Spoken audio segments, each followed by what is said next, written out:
ආයුබෝවන් මගේ ආදරණීය පුංචි යාළුවනේ.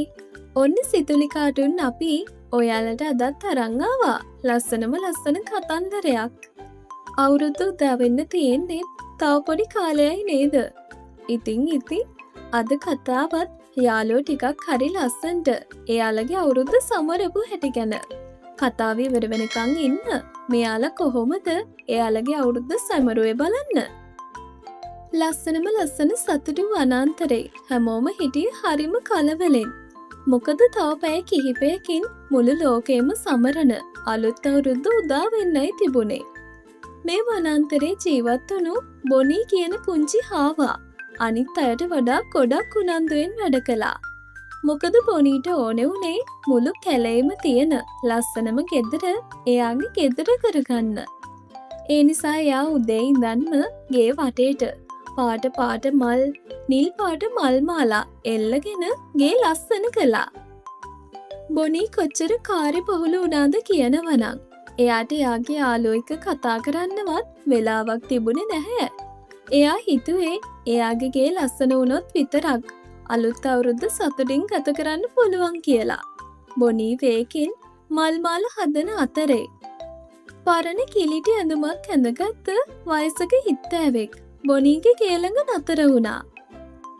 මේ හිත්තෑව ගොඩක් මහන්සියෙන් ඉන්නේ කියලා එයාගේ මූණෙන් පෙනුණා. හිත්තෑව හෙමින් බොනී ළඟට ඇවිල්ලා මේ පුතේ මම ගොඩක් දුර ඉඳන් එන්නේ. මට බොන්න වතුර ටිකක් දෙන්න පුළුවන්ද? බොනී මුලින් හිතුවේ අයියෝ මට දැන් මේකට වෙලාවක් නැහැනේ. මගේ වැඩ පරක්කු වෙනවා. ඒත් හිත්තෑවගේ අසරණ මූණ දැක්කම බොනීගේ හිතට දුක හිතුණා. බොනී ඉක්මනින් ගේ ඇතුළට දුවලා ගිහින් පිරිසිදු වතුර වීදුරුවකුයි එයා ළඟ තිබුණ රසම රස කැරට් අලයක් එක්ක උණුසුම් සුප් කෝප්පයක් හිත්තෑවට ගෙනල්ලා දුන්නා. හිත්තෑව ඒක හරිම සතුටින් කාලා බීලා ඉවර වෙලා බොනීගේ ඔළුව අත කාලා මෙහෙම කිව්වා. පුතේ අසරණ අයට උදව් කරන හැමෝටම හැමදාම ජය ලැබෙනවා. මෙන්න මේ නිල් පාට මල්ල ඔයා තියාගන්නකෝ. මේක මැජික් බෑග් එකක්. මේකේ තියෙන තෑගි ඔයාට ලැබෙන්නේ ඔයා තව කාට හරි උදව් කළොත් විතරයි. හිත්තෑව බෑග් එක දීලා යන්න ගියාට පස්සේ බොනී මල්ල අරින්න බැලුවත් ඒක ඇරුණේ නැහැ. බොනී හිතුවා මම දැන් ගේ හදන එක නතර කරලා කැලේ ඇවිදින්න ඕනේ. තව කාට හරි උදව් කරන්න ඕනේ. එතකොට මේක විවෘත වෙයි. බොනී කැලේ මැදින් යනකොට පාර අයිනේ ලේන් අප්පු අඬන ඉන්නව දැක්කා. ලේනෝ ඇයි මේ ඔයා අඬන්නේ? බොනී බලන්නකෝ මගේ ගේ උඩට ලොකු අත්තක් වැටිලා. මට අලුත් අවුරුද්දට ගේ යොස් කරගන්න බැහැ බොනී. බොනී පොඩ්ඩක්වත් හිතන්නේ නැතුව තමන්ගේ ශක්තිය යොදවලා ඒ අත්තා අයින් කළා. ලේනගගේ පිරිසිදු කරලා දුන්නා. ලේන හරිම සතුටින් බොනීට ස්තුති කළා.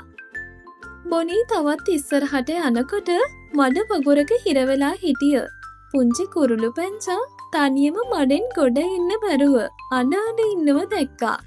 බොනී ඉක්මනින් ගිහිල්ලා යාළුවෝ කිහිප දෙනෙක්වත් එක්කගෙන ඇවිල්ලා කුරුළු පැංචාව මඩෙන් බේරගත්තා. ඊට පස්සේ කුරුළු පැංචගේ ඇඟේ තිබුණ මඩ පිරිසිදු කරන්න බොනී උදව් කළා. ඔන්න දැන් වෙලාව රෑ 11ත් පහුවෙලා.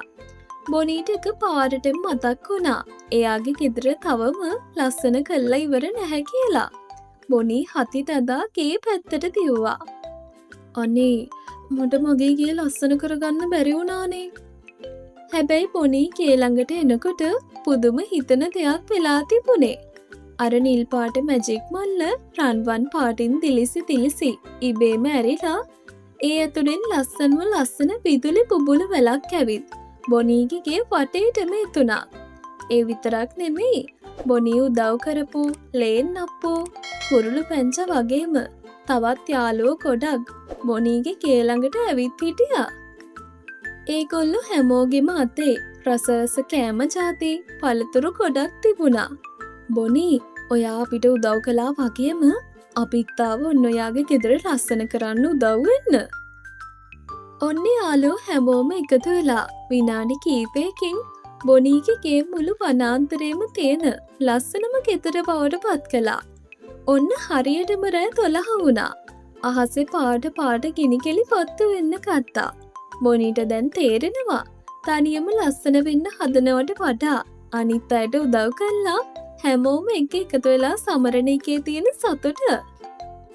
අලුත් අවුරුද්ද කියන්නේ අලුත් කෑම ඇඳුම් විතරක් නෙමෙයි අලුත් හොඳ පුරුදු ඇති කරගන්න එක කියලා බොනී තේරුම් ගත්තා. එදා ඉඳන් බොනී වනාන්තරේ ඉන්න හොඳම වගේම කරුණාවන්තම හාව බවට පත් වුණා. වනාන්තරේ හැම සතෙක්ම බොනීට ආදරය කරන්නත් ගත්තා. ඉතින් මගේ පුංචි යාළුවනේ ඔයාලත් මේ උදා වෙන අලුත් අවුරුද්දේ හැමෝටම උදව් කරන හොඳම හොඳ ළමයි වෙන්න ඕනි හොඳද? ඔන්න අදට සිතුලි කාටුන් අපි සමුගන්නවා. මේ වගේ තවත් ලස්සන කතාවක් අරගෙන ඉක්මනින් එන්නම් ඔයාලව හම්බෙන්න. යන්න කලින් අපේ සිතුලි කාටුන් channel එකත් subscribe කරන්න යන්න. ඔයාලා හැමෝටම සුබ දවසක්.